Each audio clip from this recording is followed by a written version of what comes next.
Hi friends, দেখুন নভেম্বরের শেষে লাগিয়েছিলাম আর ডিসেম্বরের এখন 15 তারিখে 16 তারিখ। তো দেখুন এর মধ্যে গাছটিতে ফুল চলে এসছে। তো এখন অবশ্যই করে আমাদের রিপোর্ট করতে হবে। তো সেই প্রসেস নিয়ে দেখুন গাছটি এত বড় হয়ে গেছে আর ছোট্ট ফুলও এসে গেছে। তো এই সময় রিপোর্টিং করতে হবে। তো আমি এখানে একটা ক্যারেট সুন্দর করে টেপ দিয়ে এঁটেছি চারিদিক দিয়ে, আর নিচে একটি আগের পুরানো কাপড়টা দেয়াই ছিল ওটাই দিয়ে দিলাম। এটা একটি চুড়িদারের ওড়না ছিল, তো ভালোই আছে আর জলটা ভালোই ছেঁকে বের করে, মাটিটা বেরোয় না।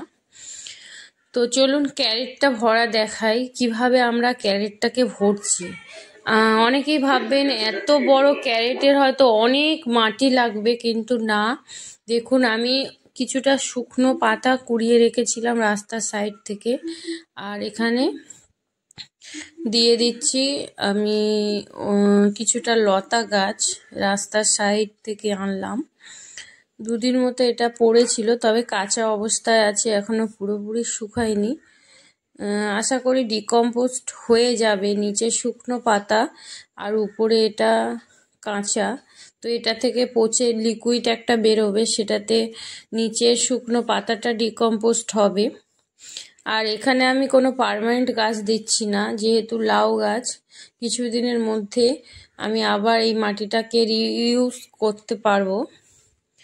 তো কয়েকটা কচুর মূল দেখি আটকানো ছিল, সেগুলোকে ফেললাম, যেহেতু কচু গাছ যেখানেই থাকবে আবার সেই কচু গাছটা হতে থাকে। এর উপরে এবার দিয়ে দেব অল্প একটু পুরানো টবের মাটি, সেটা আমি সকাল থেকে এখানে ফেলে রেখেছিলাম শুকাতে। আর বন্ধুরা, খুবই খারাপ লাগে এইভাবে রাস্তার উপরে ভিডিও করতে বা গাছ লাগাতে। ভিডিও নাই বা করি, কিন্তু গাছ তো আমার লাগাতেই হবে। তো খুব খারাপ সময়ের মধ্যে দিয়ে যাচ্ছি, ছাদটা নেই। তো আপনারা সাপোর্ট করুন।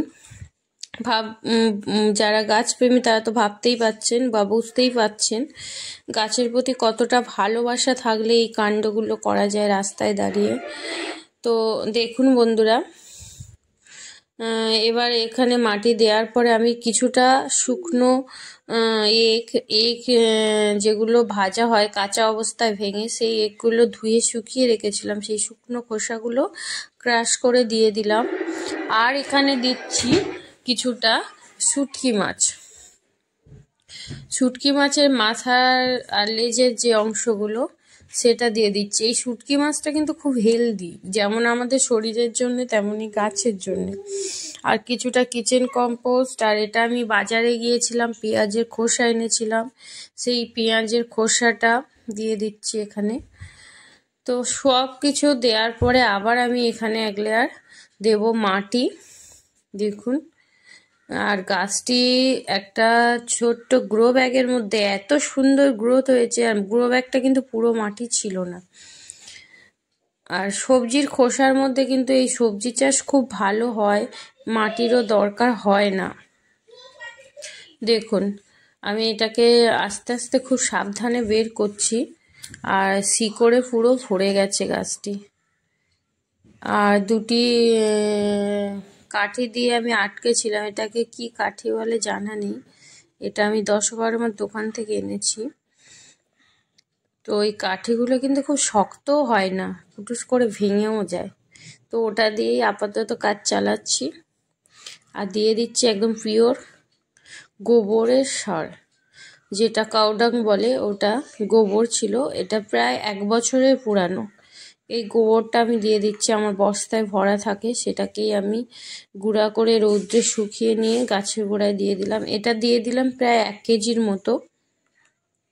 যেহেতু এই ছোট্ট ক্যারেট থেকে আমি ফলন নেব, তাই পরিপূর্ণ সারটা দিয়ে আমি রেডি করছি। শাক চাষ বা অন্যান্য চাষে আমি কিন্তু গোবর সারটা ব্যবহার করি না, সেখানে আমার সবজির খোসায় হয়ে যায়।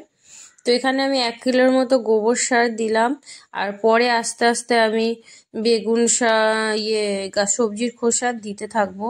আর একটা ছোট্ট মাচা করার চেষ্টা করছি। এর পরের আপডেট নিয়ে আমি অবশ্যই আসছি বন্ধুরা। আর ফুল তো এসে গেছে, ফুটবে, সেটাও আপনাদের সাথে শেয়ার করব। তো ভিডিওটা ভালো লাগলে প্লিজ সাবস্ক্রাইব করুন, নতুন বন্ধুরাও সাবস্ক্রাইব করুন, পাশে থাকুন, গাছ লাগান, সবাই পরিবেশকে রক্ষা করুন, পরিবেশকে বাঁচান, আমার মতো একটু একটু করে প্রচেষ্টা করুন।